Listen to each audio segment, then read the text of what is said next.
Season 1 of Notebook on Cities and Culture is brought to you by Carl Haley, Daniel Murphy, and Douglas Dollars, who reminds you to be present, be loving, and that life moves really fast.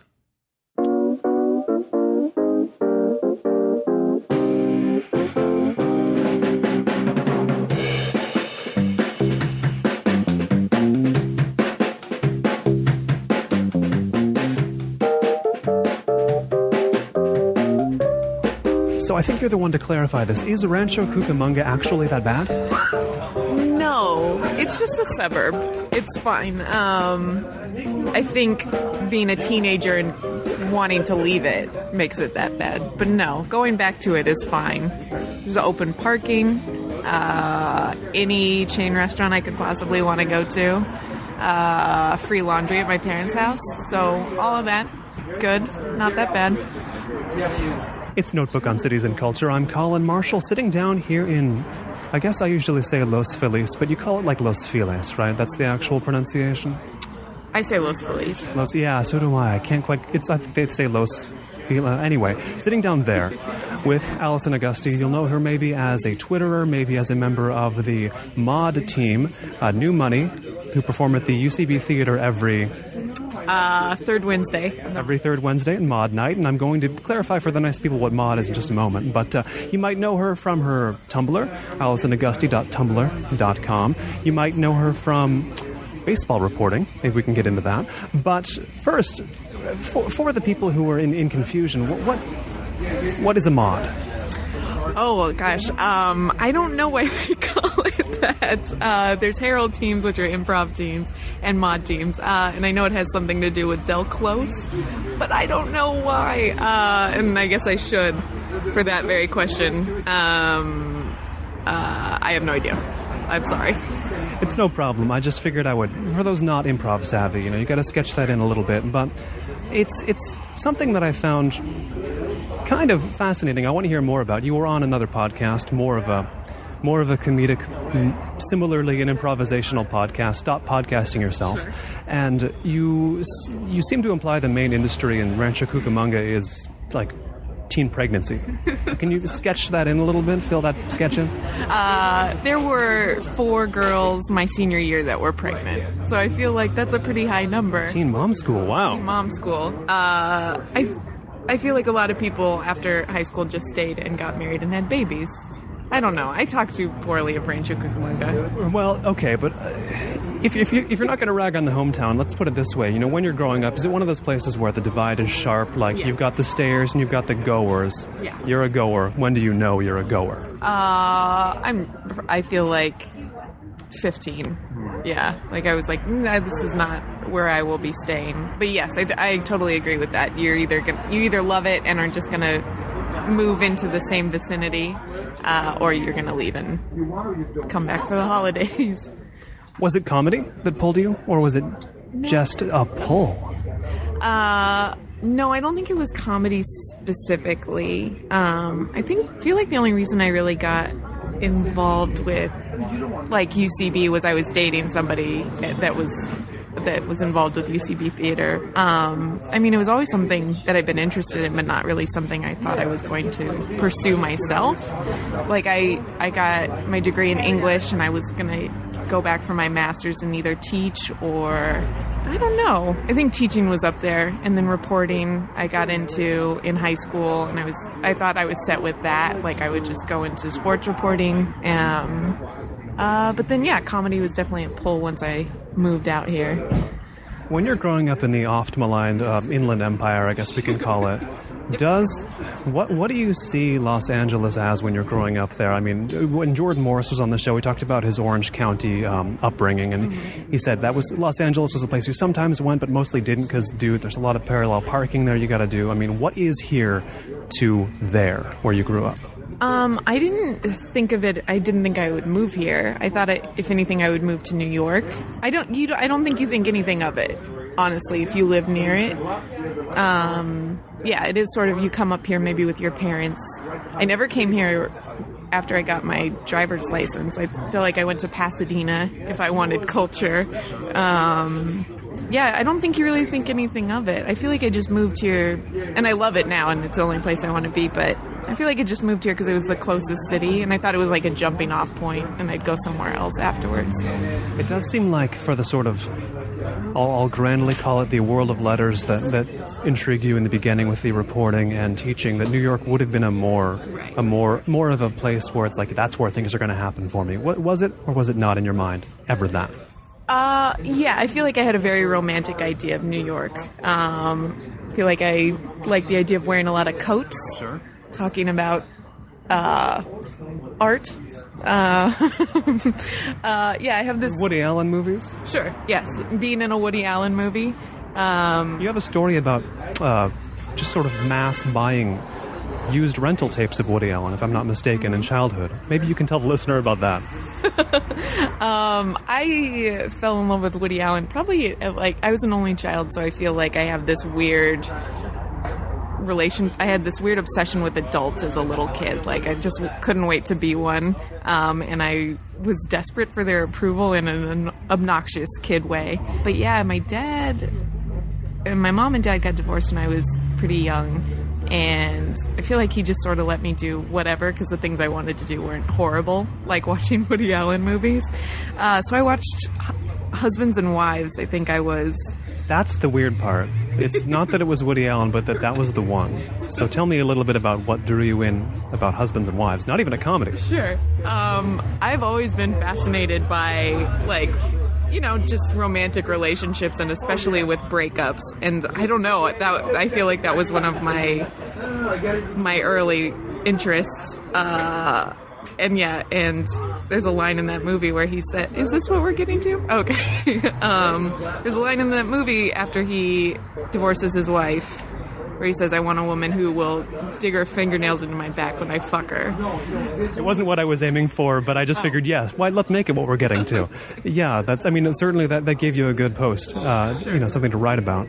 But I'm also an only child of divorced parents, as many of our peers are, I think. And it's sort of like, yeah, there's that longing for the adult world you get, and also, I don't know about, I wasn't pushed quite to Husbands and Wives so early, but it was sort of like, geez, marriage, I don't know, like it was, it's not looking good. I mean, from that perspective, not that high off the ground, you're seeing it fall apart in front of you, you're like, well, mom and dad, they could be cool, but maybe I don't want the institution they opted for. Sure. Oh, as far as marriage and stuff, I don't know. Yeah, I don't see it happening. I don't really have an opinion of it one way or the other. But yeah, I don't know. I don't know if it can work, and I don't see it happening. But Woody Allen movies gave you something to do, at least during that time. Now you're not focusing on what's going on around you.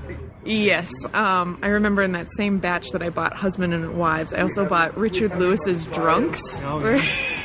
I'm 13, and I love that movie. I watched it back to back. And what else did I... A tradition of neurotic comedy that maybe has some pull for you still? I think so, absolutely. Yeah, and especially relationships and analysis of just the human condition, I think, is the funniest thing in the world.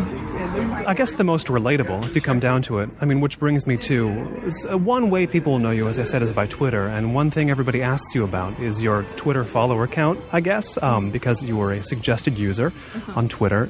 What fascinates people so much about that? I feel like Twitter's just the popular social media thing. Right, but what fascinates people about your amount of Twitter followers? Why do they always want to ask, why do you have so many Twitter followers? Because I don't have that question. I have the question about that question, though. I think because I don't do anything that's warranted that number. So they're like, what's going on here? Right. Yeah, I have celebrity number of Twitter followers. You really think you're doing nothing to actually, over the years you wouldn't have gained that number if it weren't for, really? No. I think if I hadn't been on that list, I'd maybe have 10,000. I'd have in that number. I feel like there are other people that are comparably funny to me on there where that's their number. But what does fascinate me is the morning that happens, you wake up and it's, 1,500 emails? Yeah, and I just had to go through and delete all of them. It was very weird, and I didn't understand what was happening, and it seemed like some weird mistake. When did that happen? I feel like I just graduated from college. That was the summer after college.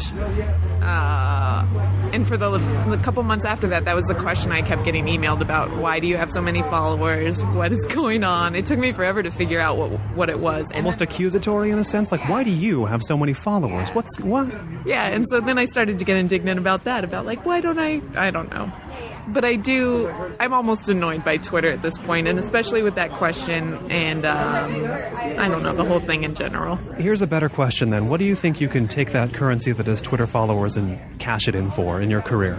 I think I've been lucky in that I've gotten to meet a lot of comedy writers, and I have been asked to submit writing packets that I probably wouldn't have been asked to do if I didn't have that number. It's eked open doors that I've had to, work for further. But then you put the foot in, and it doesn't close theoretically. But when did you realize comedy writing was a job? Because often people don't, and then they were like, comedy writing's a job? Well, I've already retired from the plant I was working at. You know what I mean? Right. Yeah. It is one of those things where, with the path I was on before I moved to LA, it was sort of like, no, I'm going to get some sort of job that I like but is hard, and not that comedy writing isn't hard, but that is a job, as opposed to something I'm super passionate about, like comedy writing. I feel like I really realized that it wasn't just fun and hard work after I got on a mod team at UCB. So super recently, where I realized, like, oh shit, I have to keep churning out material. What does it take to get on a mod team? You submit a writing packet. I think I was up against 600 other submissions, 700 other submissions, and they only picked 8 people this time, or 12 people. 6 writers, 6 performers. I don't really know what specifically they're looking for, but you get a phone call if you make it from Neil. And I remember I just had a horrible day at work, and answering the phone very gruffly, and then it being Neil Campbell telling me that I made a mod team was crazy.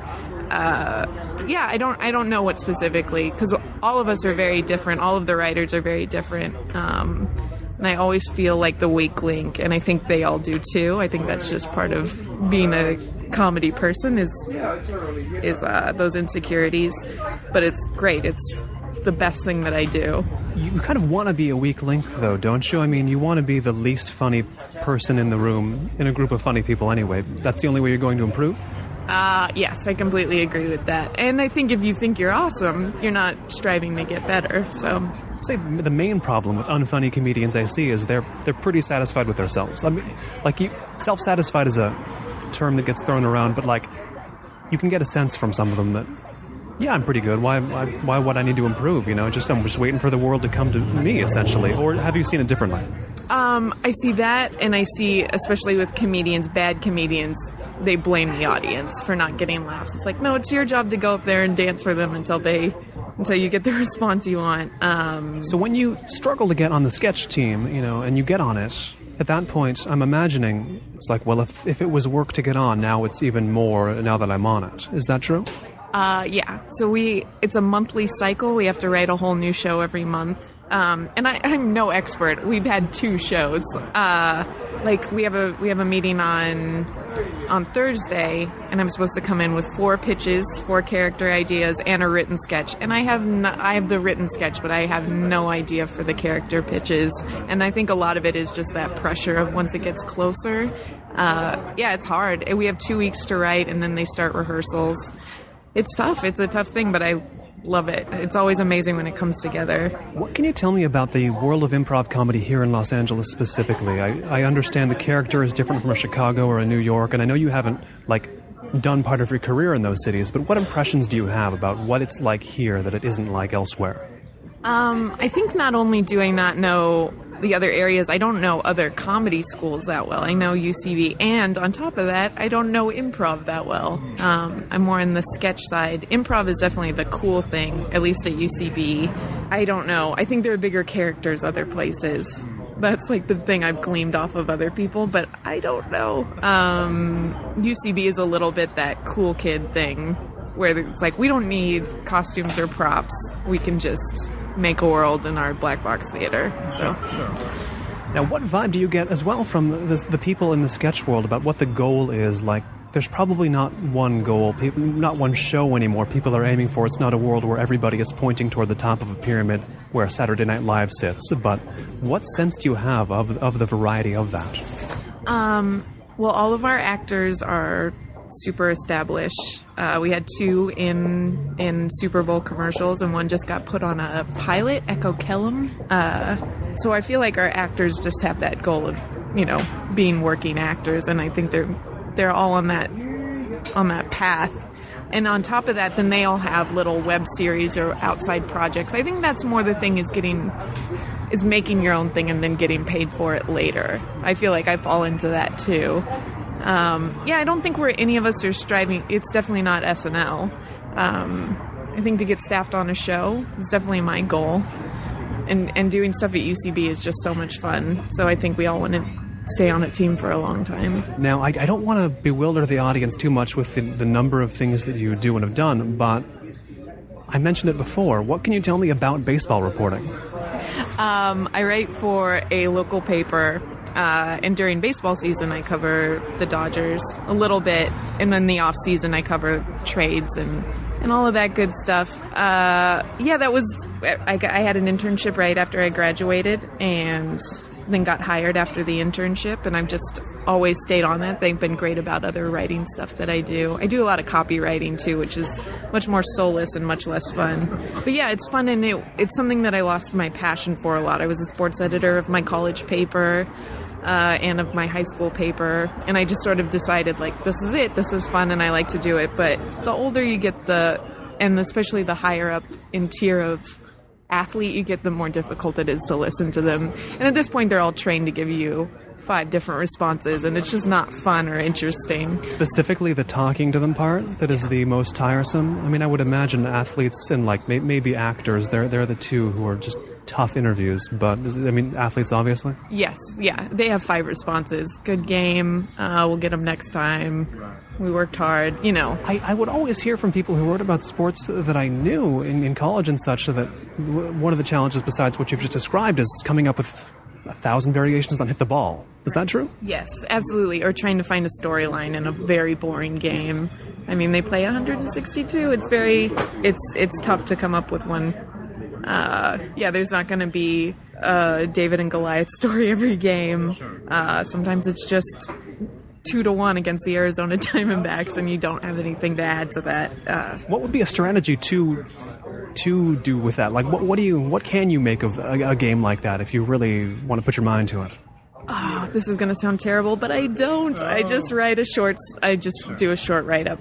Well, just don't inflate it then. That's more the point. Yeah. It's adding on to the pile, but it's one more thing I want to introduce here to get everything on the table, but it's the music Tumblr blog. You have headphones in. What can you say about that?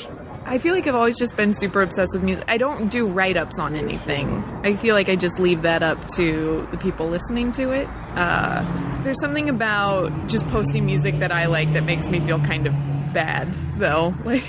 Bad. Where it's sort of like, here, I think this is great. You should probably enjoy it, too. But yeah, it's almost more of just, for me, a catalog of stuff that I like that I want to listen to. As well, I'll add one more thing, listener, I swear to you. This is going to be in the show notes. There'll be a list, but you were formerly the host of the podcast Live from a Shoebox, and I've heard it, but that's the title, right? It's been a while since it's been on. You didn't like editing, I hear? Yeah, I hated it. Do you edit? You edit this? Yeah, hundreds of edits per episode. It's the worst. Yeah, well, it's been 5 years or so, you get used to it. But it was specifically that, You do guest on podcasts. You're fine with talking, but it's the whole putting it together. That's kind of now. Yeah, and the friend that I used to do it with, our lives just got crazy, and I haven't seen him in person in maybe almost a year. So that became difficult, the scheduling time. Yeah, that's the only reason I stopped. I liked doing it. I liked getting responses from it and people enjoying the podcast, but I was just sick of the editing. I was sick of the format. I feel like little bantery buddy podcasts, if you're not one of the 5 people that either started or are really good at it, there's not really a point to it. Gab podcast, Jordan Morris called it. The door kind of closed behind him and a couple other people, it seems like, unless you have a really solid angle. And in the sketch world, what is the equivalent of the Gab podcast, of the form that is so tired but everybody starts out trying to do? Is there one? We were joking in our group last week that everybody has to have a genie sketch. So I think that maybe that's it. Everybody's got a genie sketch, and pulling out a gun at the end of your sketch is a pretty tired hack thing. Oh, and Hitler, having Hitler in here. But I think those are probably it. I think one big thing with sketch is to just know you're not going to reinvent the wheel and that you can only make a variation of it. I think people get tripped up because they start thinking about, oh, Mr. Show did this or SNL did this, and you can't think of it that way. You just have to think of it in terms of I have a different take of it. But yeah, guns are a lot of sketches end with somebody pulling out a gun. You've described elsewhere sort of the process of writing something and then having to learn what is bad about it, or having to have someone point out to you what needs to stop doing that. I mean, that sounds harsh now that I lay it out like that, but I swear you've said it exactly almost the same way. Yeah, I think definitely. I write a bunch of sketches. I think sketch is the thing that I am not very self-aware. Like, I can write you a 250-word write-up in an hour, 20 minutes. That's a big difference. Somewhere in between there. But yeah, writing a sketch is so hard for me, and that I don't feel like I'm quite aware of how to do it perfectly or even write the first draft. No, I think it's good to be told this isn't right or you need to redo it. Like, is that, I don't know. Do you have to fall into the classic pitfalls? I mean, are there just mistakes everybody makes? You're going to make them, make peace with it? Or what sense do you have of that? I think the hardest thing is seeing something you've written performed that doesn't get laughs. And I think that a lot of that is writing too much dialogue, which everybody wants to do. They want to over-explain, or they want to write these side jokes that are funny but not going to get big laughs. I think that's the hardest thing, is seeing something die on stage, I think, if we're talking sketch writing. But if you're the writer, you can at least assess it from outside. You don't have to be performing it. And I mean, that's something, right? For me, it's worse. I don't, unless I'm super confident of something, I don't watch my stuff get performed. I'm usually backstage in the green room, and I'll make up some excuse for why I'm there instead of watching them perform. It's torture to see something do poorly. Can you always see why when it's happening? Is that the moment it becomes clear, or is it sort of a post-game analysis where it really, you take it apart? Or is it, when it's up there, when people aren't laughing, oh, that's what happened? So our first show we did, and this isn't, I mean, I've done other stuff. This might be a better example. I did a show called Sketch Cram, which is you have a day to write the show. You get up at 10 in the morning, you meet with the group, and by midnight, you have a show written to perform. And I wrote a sketch about Where's Waldo and Carmen Sandiego going on a date. Classic icons of our generation. This isn't going to fail, I don't think. No, they both love hiding. I thought I'd struck gold. Part of that was I'd written this very complicated sketch and given them a ton of lines that they couldn't remember after only having 2 or 3 hours to memorize it and 8 other sketches to learn. And I think that falls a little bit into that, I'm going to do something nobody else has done. And I wrote in characters that didn't even come out on stage. The whole sketch was just a nightmare. In part because I'd written something too complicated for the show, and I hadn't taken into consideration my actors. So I think stuff like that is when you fail. Even though it didn't work then, do you think there's humor in the complicated? You know what I mean? Like in other contexts, you can do something complicated, and there's a lot of gold to mine from that. Just not on that stage, not in that sketch. Is that a tendency you think can work elsewhere?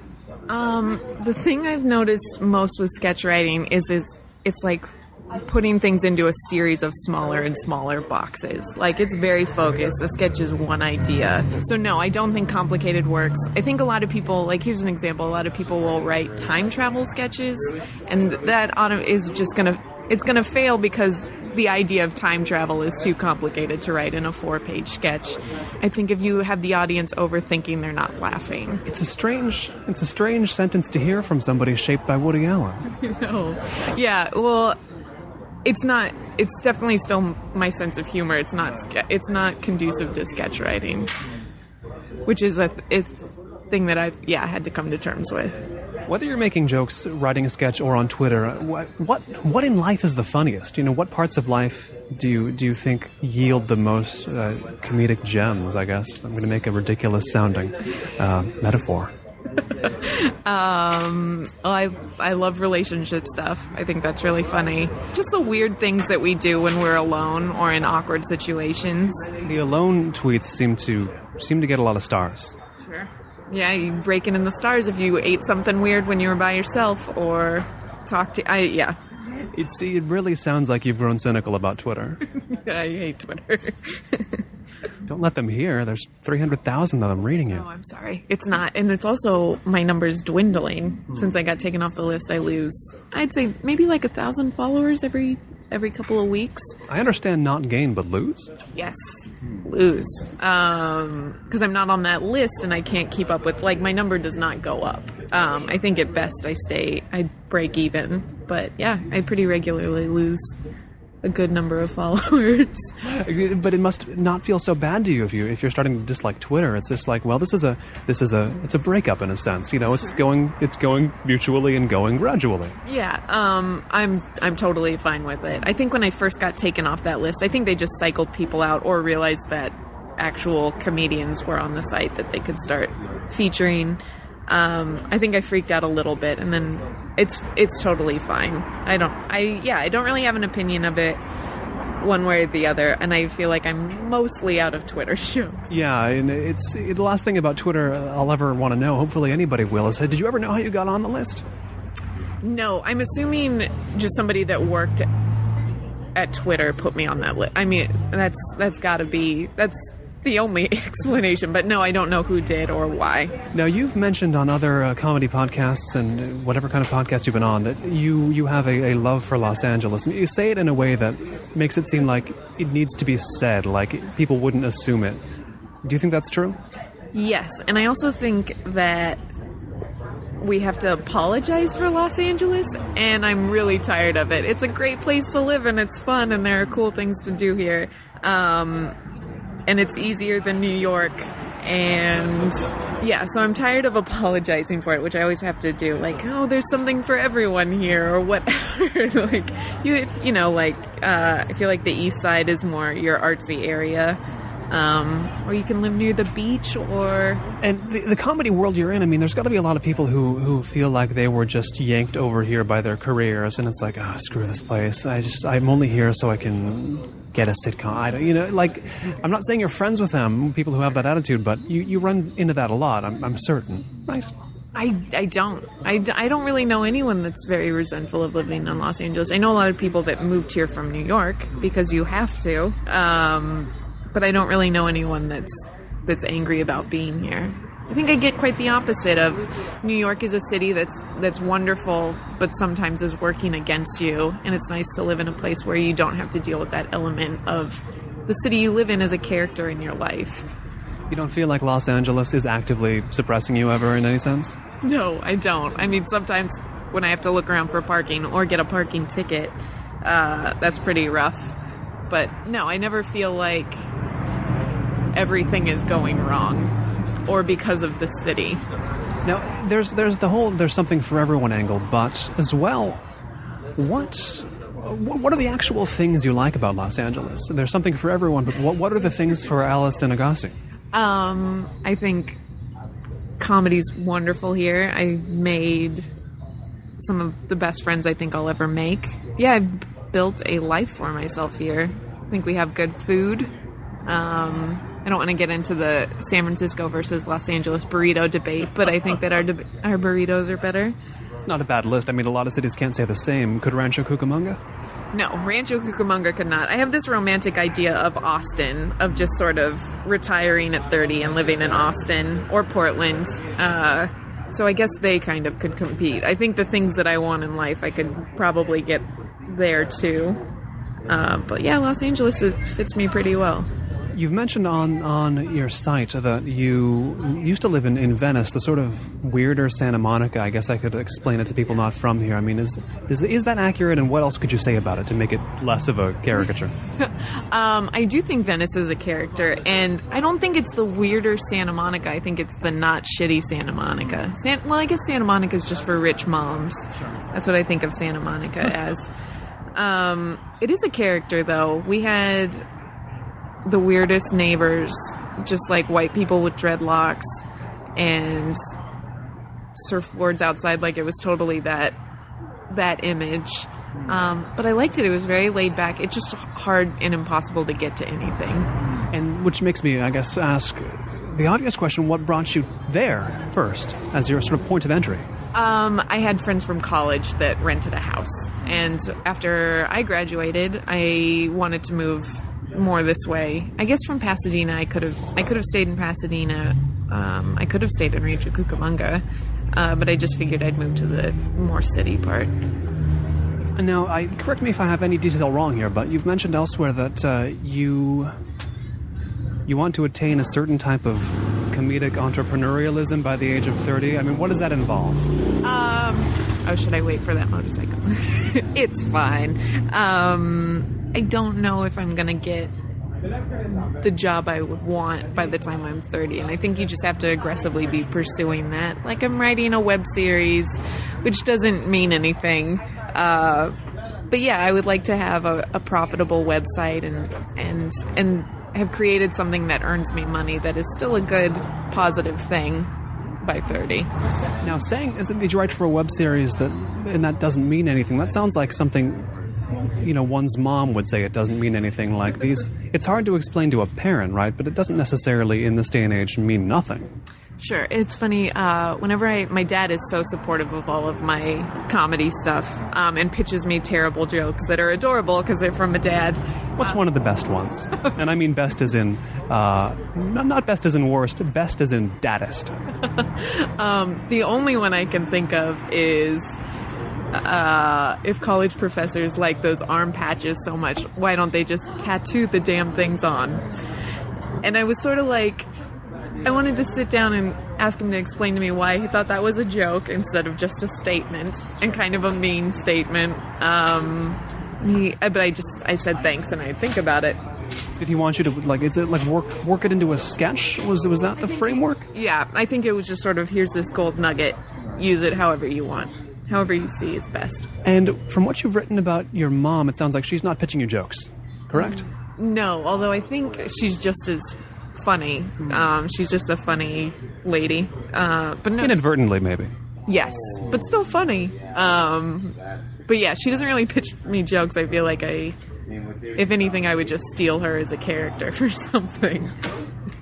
It seems like you have the half, with your dad, you can explain yourself, he understands, but even generalizing out from, your own mom, how do people like us explain what we're doing? I mean, I don't understand this. No one really does, but what do you think about that? It is hard to explain to anyone. I feel like I just try to stick to... what I was saying earlier about my dad is one of the things he always asks me when I tell him about something I'm working on is like, is this a paid thing? And not in a shitty way, but in a way that he wants to know. And I feel like that's important with friends and stuff is they know that I'm involved in the comedy scene out here, and they know that that's what I'm pursuing, but I sort of keep the highlights to things they can relate to. Like, hey, I'm doing a writing packet for this, even though I feel like that's even abstract for... My best friend works for a pharmaceutical company in Boston, and she is great and supportive about everything that I do, but it's hard to explain. Like, there's just an example of somebody it's very hard to explain what I'm doing. And your mom probably says, your friend works at the pharmaceutical company. Maybe they can open something up for it, maybe use that connection. She has said that exact thing. I don't want to sound too psychological here, but it is a fascinating point to me. The only child thing, it's like a lot of the people I've interviewed on this show are also only children, and sometimes we commiserate about how it's like, well, the writer Jeff Dyer was on a few months ago, and he has a whole piece about being an only child, and he writes about how one of the main benefits was the idea that the world owed him a living. And I don't necessarily believe that, but it resonated with me in a way. Like, a lot of the only children I know are just kind of like, yeah, I'm not doing that stuff. You know, whatever is the kind of crappy thing you see going on around you, I'm not going to compete in that way. I don't want to have that obligation. No. I mean, do you see that? Yes. I don't think I'm indignant, and I don't think I want anything handed to me. I think my thing is more, is like social stuff. Like, I don't want to have to suck up to anyone. I feel like that's more my only child's entitlement thing, is like, no, you don't. And Twitter helped me with that a lot, is like a lot of LA people knew me from that, and not that that's any better. It's almost more embarrassing when people. I had somebody at a party last week be like, "Oh, you're the Twitter girl," and I wanted. At this stage, you're just like, no. I've never liked it, but I definitely was like, oh god.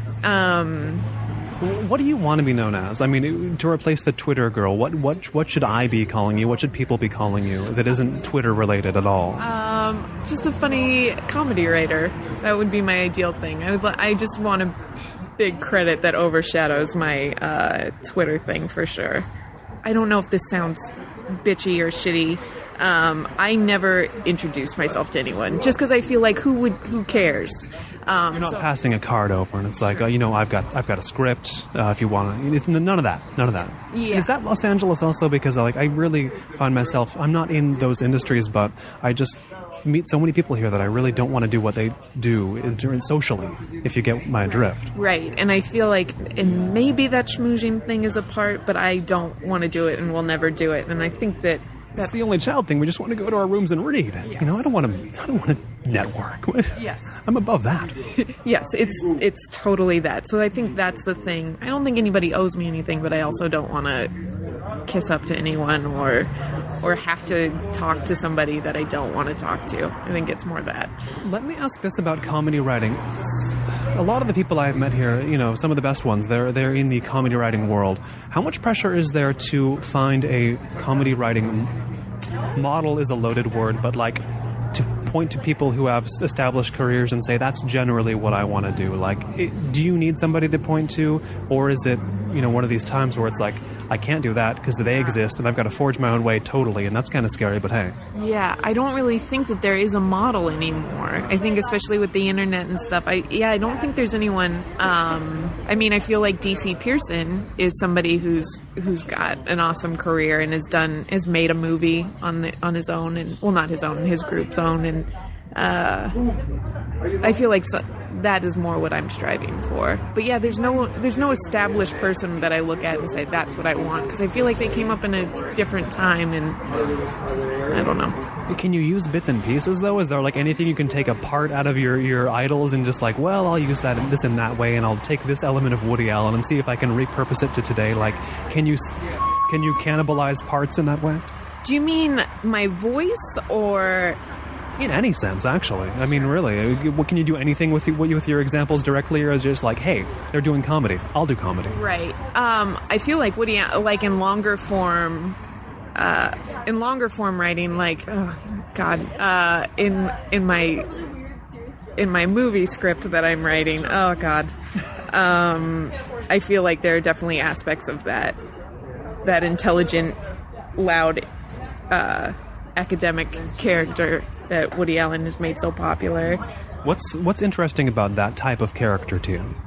I don't know. I just think that not self-aware but brilliant person is so funny. And I feel like I'm not. I feel like I'm so aware of everything that I do. And not that it's any better to be an obnoxious, loud know-it-all. I don't know. He's the best. He's always been the best. It's funny because like on your blog you do have you make some jokes at your own expense about like not wanting to watch certain movies, not wanting to like watch movies above a certain level of regarded quality. You know what I mean? What does that satirize in yourself? Oh, what movies did I say I didn't want to watch? I just a general vibe. I laughed at these jokes. I remember reading them, and I was like, it was a fascinating. Well, let me put it this way to you: do you like to satirize in yourself the best? If satire is even the applicable comedic concept here. You know what I mean? Right. I think the thing that I find funny and frustrating about myself is sometimes I feel like I can do anything or take on anything, and then other days I can't take a phone call from my grandmother, where I'm like, I just need that to go to voicemail. I think that's a funny and annoying part of my personality. Do you think that's in everybody to some extent, and that makes it a promising trait to mine, or do you think about that part? I'm sure everybody has aspects of that. Yeah, I feel like social interaction and dealing with people is where most of my humor comes from. And I mean, obviously, like, situational comedy is everybody's thing, but everybody's in a situation, I suppose. I mean, I'm trying to think of what makes that everybody's thing. I guess there's that, but the sort of humor of social interaction, I mean, it seems like all humor is about that in a way, or is it? I actually don't know. I feel like it's either that or you're making it with a big character. So yeah, I think, of course, it's one or the other for sure. There does seem to be this new humor of social awkwardness too, you see, just because of, I don't want to blame the internet, but that's one of the main ways the internet has made its jokes is jokes on the withering of social skills, or sort of the way it attracts people who do have trouble interacting socially. I mean, it sounds like you're taking a step away from the internet as a medium, but do you see some relationship there? Like there's more opportunity for that kind of humor than ever because of the way there's this weird new area you can be in where you don't really have to interact, but you kind of do, and you can send humor out one way, like on the T word that dare not be spoken in this conversation. I mean, that's a complex mess, but what do you think about that? That is a complex mess. Yeah, I feel like it's very easy to write a one-sided story on the internet, and you can have your little audience. And it's funny, I saw a sketch at UCB a couple days ago where they were making fun of the new girl, who's supposed to be the awkward nerd, and just talking about how Zooey Deschanel is this gorgeous girl.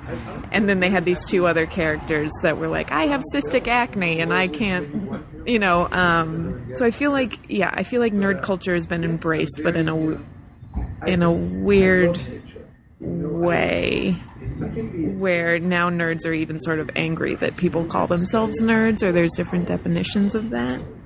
Is that something you purely observe, or is that something you can sort of get in the fray about? Is it something you're seeing happening, or it's like, yeah, those people aren't nerds? You know what I mean? No, I don't feel like I have any stake in the nerd thing. Like, I owned a Sega Genesis. That's about the extent of my nerd thing. No, I can't get in to the fray at all. But what were your favorite Genesis games, I guess? Echo the Dolphin, although I never beat it. Sonic the Hedgehog. What else did I like on Sega? God, that must have been it. I really just liked swimming around as a dolphin.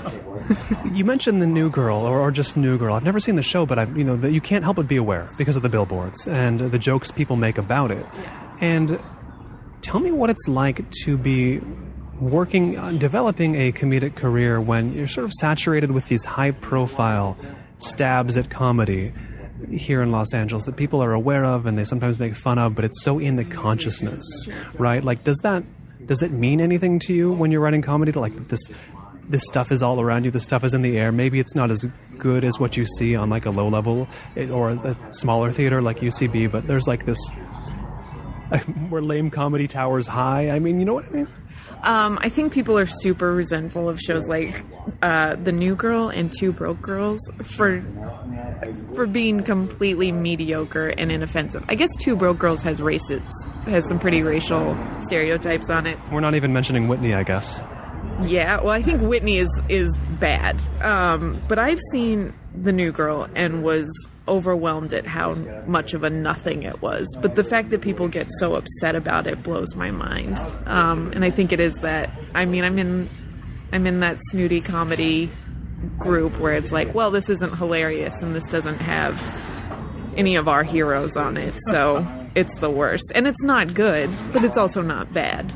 Do you get the sense that comedy in some sense, though, with the number of platforms you can view it in, with web series, with sketch shows, with every way you can get comedy, that lame, like the super broad lame comedy that has to appeal to 50 million people, do you think it's going away? Do you think it might, or might it get bigger because people feel nostalgic for it? What's your take?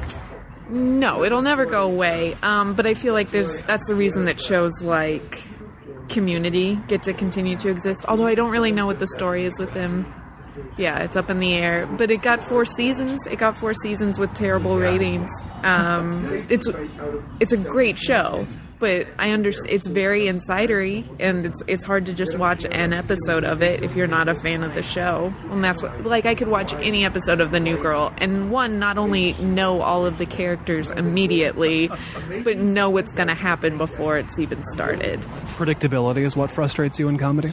And I feel like it's supposed to be a challenge to not make it predictable. You know, that should be something you should be working on. And there's this laziness to it, but I wonder if it's even that, or if it's just it's obviously what people want. And I think that's the frustrating thing, is like people are always going to like cute girl who falls down and has 3 dude roommates that are only one characteristic over something brilliant like Community, or even Parks and Rec gets terrible ratings too.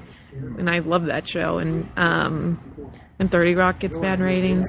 Do you actually see it as a sort of vast field of people who don't care about comedy and just sort of eat up whatever, and then a smaller group of people who do care? You know what I mean? It's almost a Garrison mentality with some comedy types, like we've really got to defend our thing, or else it'll be swallowed by mediocrity. Do you get the sense that's a threat, or that there's some sort of mission there? I don't. I feel like it's... One, I think there's room for both. Like, I feel like those shows are always going to appeal to people that don't care that much about comedy, and that's totally fine. I feel like that indignant air about shows like that is just really wanting to shout that that's not what you do. It's more about the person than about the show. You know, I think of what you said about the demands placed on you writing sketches, and also from hearing what you've said about it in other venues, it seems like the pressure of sketch writing, or, you know, whatever type of comedy you're working in that has that kind of, that under the gunness. I mean, it seems like you both hate it and seem to feel like you need it as well. Is that an accurate characterization? Yeah. Todd Levin, who's a writer for Conan O'Brien, he has this great quote that I'm going to get wrong, but it's roughly this: of a late night talk show, or specifically Conan, is a monster that eats ideas and shits comedy. So he's coming on the show later too, so I'm going to definitely begin with that. It's a nice quote. Yes, elegant. He's brilliant, and I think that comedy is just something that you're either drawn to or you're not. So yeah, it's frustrating, but when something goes well, or you come up with something good, or you get a little bit of praise for it, it's so huge. Like, our coach is this guy, Nick Weiger, who is the best. Like, he can just fix any idea. He's got a million ideas as to what will make a thing better. He's the best. And I just have that student-teacher thing where I just want to make him say good job. And it takes a lot because he just doesn't. But when he does, it just makes it all worth it. And it's the same thing like when something goes well on stage, it just makes the fact that it took 6 rewrites, it just makes it worth it. Tell me a little more about that moment when you get some audience validation of something you've done, like where it's clearly there, where you can't deny that something really worked. 90% of what makes a sketch funny, we just have amazing performers on our team, and they just make everything better. But yeah, I don't know if I've had that moment of some joke I've really fought for or something has gotten in. But when I feel like something's gone well, or we've had a good show, or I get a compliment from somebody that I look up to afterwards, that just makes it worth it for me. Does it tell you anything about what your own comedic strengths are? I mean, can you learn from that and say, oh, I'm good that specifically? Have there been those moments? I don't know if I've had that yet. I feel like I'm still relatively new. The last 2 or 3 years is when I started sketch writing. I feel like my biggest aha moment, which was only a couple of months ago, was stop making these so complicated. Stop writing time travel sketches and stop trying to reinvent the wheel. Stop trying to write a completely original idea. It's not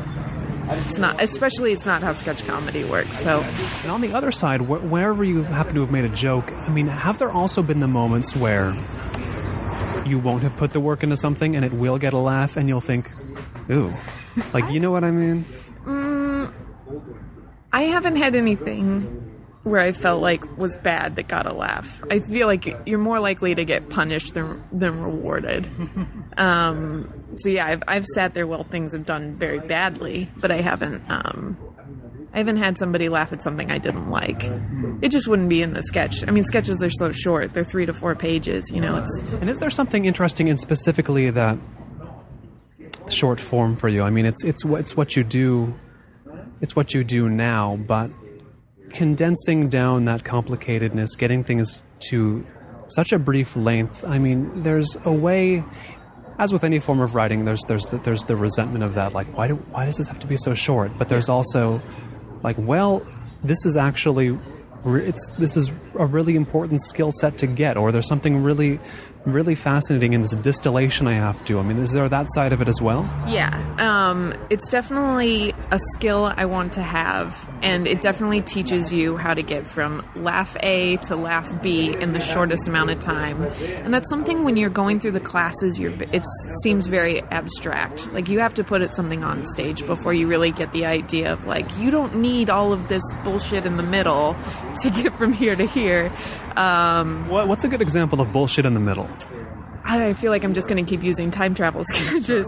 My very first sketch I ever wrote that I brought into class, and I was like, this is it. This is going to kill. It was just about this cop pulling a woman over, and then sort of they're like funny back and forth, but there's no heightening, there's no end to it. What main thing didn't you understand at that time? I just wrote a bunch of funny banter, and the first thing the teacher wanted to know in the class was like, what is this about? And I'm like, it's about a guy getting pulled over. And he's like, well, why is that funny? And there wasn't a weird thing about it. It was just a woman getting a speeding ticket. You need to put something on stage to feel like, here's the funny part and here's the second funny part. And I mean, that's not a sketch, somebody just getting pulled over. You need somebody pulled over by a robot. That's not a sketch, but you need something to happen in it, and then beats of that. I feel like I lost what you were going, what I was supposed to be saying. That answers it fine. I mean, because it leads to something which I find equally important, which is, when you're struggling with this stuff, when you're struggling cutting out the bullshit, when you're struggling getting it down to 4 pages or going from A to B, whatever you need to do, whatever terms I don't know that you would use, what are the funny things that you've seen, watched, read that come into your mind and remind you that it's possible to make something funny? I'm sure there's something that some examples that you think, oh yeah, this can be done. It's not easy, but there are some funny things that I've experienced that other people have done. So I know it's humanly possible. Well, I feel like everybody has the same influences. Like, I think of Monty Python, Wuthering Heights with Semaphore. I feel like that. I'm like, that is brilliant. I just want to write that sketch. I'm so mad that they've done it. Or, gosh, what was I was watching Mr. Show yesterday. 24 is the highest number.